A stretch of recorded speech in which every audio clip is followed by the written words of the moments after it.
Welcome sa Tagalog Horoscope, ang iyong gabay sa pang-araw-araw na buhay.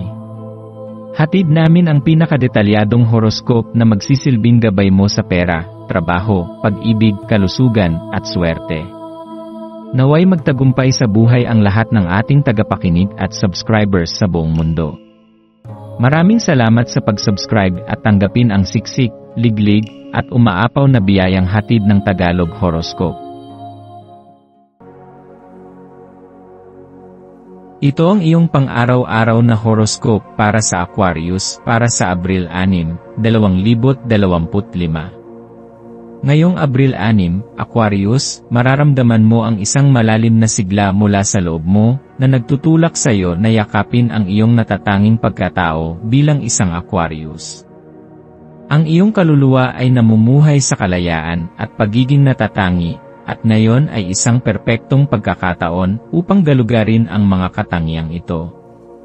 Sa bawat hakbang na tatahakin mo, maglaan ng sandali upang magnilay-nilay kung paano ang iyong mga nerbiyos at alinlangan ay nakakaapekto sa iyong mga desisyon.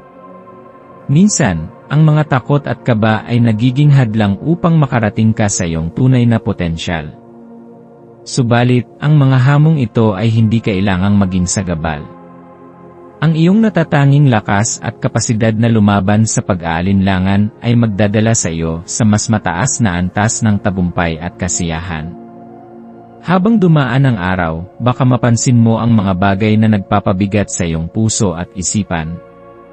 Ang mga takot na ito ay maaaring magmula sa iba't ibang aspeto ng buhay mo, ngunit tandaan na hindi mo kailangang magpatuloy sa takot. Bagkus, yakapin mo ang mga ito at gamitin bilang hakbang patungo sa mas malalim na pag-unawa sa iyong sarili. Ang pagsubok na mapaglabanan ang mga takot na ito ay magdudulot ng mga aral at pagbabago sa iyong buhay. Kung patuloy mong ibinubukas ang iyong isipan at puso sa mga bagong ideya at karanasan, ikaw ay magiging mas matatag sa harap ng anumang pagsubok. Ngayon, tumuon tayo sa pagpapalawak ng iyong pananaw at kung paano ito makakatulong sa iyong pag-unlad. Isipin mo ang mga hakbang na iyong ginawa sa nakaraan, mga desisyon na nagpapakita ng lakas ng loob at tapang na tumulong upang maging mas matatag sa iyong mga pangarap. Ang araw na ito ay isang pagkakataon para muling siya sa atin kung paano ka nakakatulong sa iyong sariling proseso ng pagbabago. Marami sa mga makakamtan mo sa hinaharap ay magmumula sa pagpapatawad sa sarili at pagpapalawak ng iyong mga pananaw. Maaari mong tingnan ang mga pagkatalo at mga pagkakamali bilang pagkakataon upang magbago at magsimula muli. Ang bawat pagkatalo ay nagiging pagkakataon para makapagtipon ng karanasan at natutunan mong magpatuloy ng mas matatag.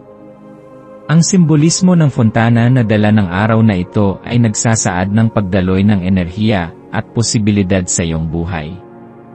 Ang fontana ay isang simbolo ng bagong pag-asa at sigla, isang paalala na patuloy na dumadaloy ang buhay at ang mga bagong karanasan na naghihintay sa iyo.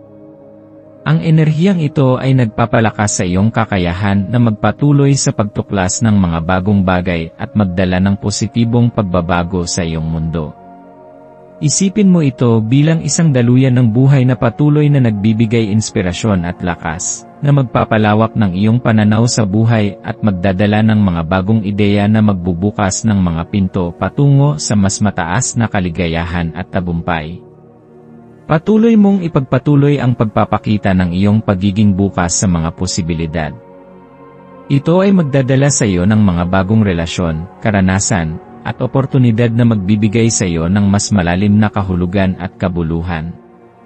Habang ang araw ay lumilipas, maglaan ng oras upang magmuni-muni at pag-isipan ang mga bagay na magdudulot ng kasiyahan sa iyong buhay. Ano ang mga bagay na talagang mahalaga sa iyo? Ano ang mga hakbang na maaari mong gawin upang mapabuti ang iyong kapaligiran at sarili? Ang inspirasyon ay nasa paligid mo, at ito ay isang paalala na may mga pagkakataon na ang mga bagay na pinakamahalaga ay hindi palaging nakikita agad sa mata ng iba. Minsan, ito ay ang mga simpleng hakbang, mga simpleng pananaw, at mga galak na hindi malalapitan ng ibang tao. Sa bawat hakbang na iyong gagawin, mag-isip na ito ay bahagi ng mas malaking layunin na magdadala sa iyo sa mas mataas na antas ng personal na pag-unlad. Ang presensya ng buwan sa Leo ay nagdudulot ng matinding enerhiya sa iyong malikhaing aspeto. Ang mga ideya na matagal nang nakatago sa iyong isipan ay maaaring biglang sumik at magbigay ng mga bagong pananaw. Sa ilalim ng impluwensya ng Leo, madalas ay may lakas ang iyong mga ideya na magbukas ng bagong daan sa iyong buhay. Ang mga ideya mo ay puno ng sigla at lakas, kaya't huwag matakot na iparating ang iyong mga ideya sa ibang tao. Kung nais mong magtagumpay sa mga proyektong personal o artistiko, yakapin mo ang mga ideya mo at ilabas ito ng may lakas at tapang. Ipinakikita ng araw na ito na may mga pagkakataon na ang iyong pinapangarap at mga ideya ay higit pa sa isang posibilidad, they are an inevitable feature that you are actively creating. Samantalang nilalakbay mo ang iyong araw, huwag kalimutang magpahinga at magsaya. Ang iyong pagka-Aquarius ay may likas na kakayahan na tumingin ng higit pa sa nakikita ng iba. Ang pagyakap sa bagong mga karanasan ay magtataas sa iyo sa mas mataas na kaligayahan at pagpapalawak ng pananaw sa buhay. Magbigay halaga sa mga maliliit na tagumpay at hakbang na gagawin mo sa araw na ito.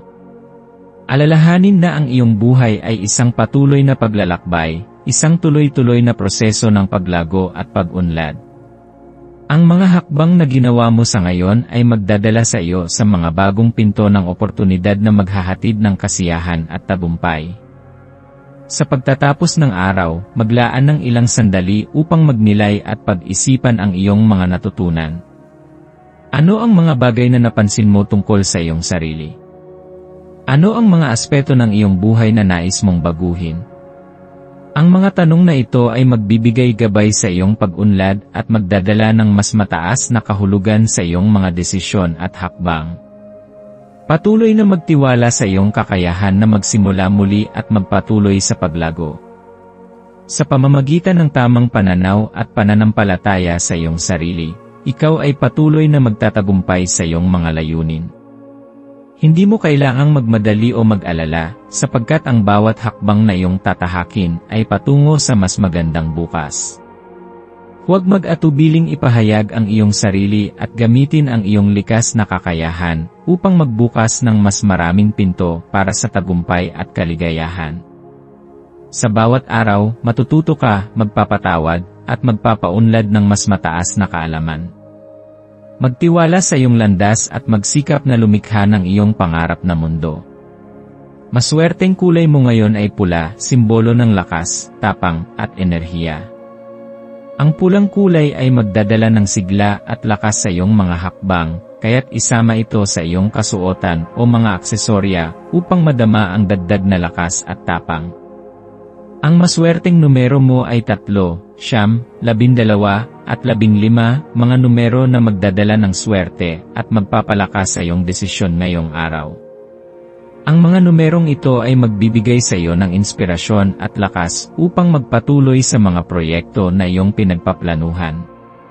Para sa mas madali at mas matagumpay na paglipas ng araw, subukang maglaan ng oras para sa mga gawain na nagpapasaya sa iyo. Halimbawa, maaari kang maglaan ng oras para magpinta, magsulat, o makinig sa musika na magbibigay ng pahinga sa iyong isipan at katawan. Sa ganitong mga oras, madalas ay makakakita ka ng mga bagong pananaw na magbibigay ng gabay sa iyong landas. Sa huli, tandaan mo na ang iyong paglalakbay ay patuloy na nagsisilbing isang hakbang patungo sa mas maligaya at mas matagumpay na bukas.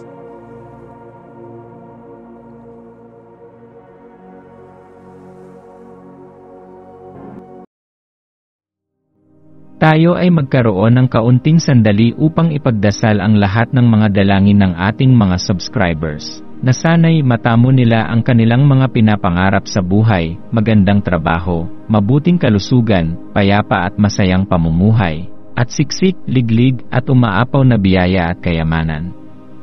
Ipinagdarasal namin ng mataimtim ang lahat ng mga komento sa nakaraang video, at hinihiling namin, Panginoon, na pagpalain mo ang ating mga subscribers ng masayang buhay sa mundong ibabaw.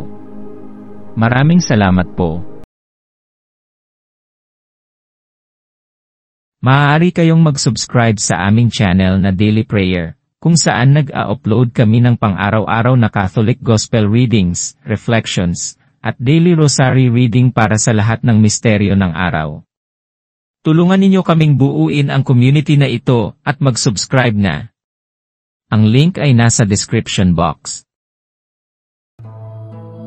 Maraming salamat sa panonood ng iyong horoscope ngayon araw. Naway gabayan ka ng mga bituin sa iyong landas. Huwag kalimutang mag-like, share, at subscribe para sa iba pang cosmic na kaalaman. Hanggang sa muli, manatiling konektado sa universo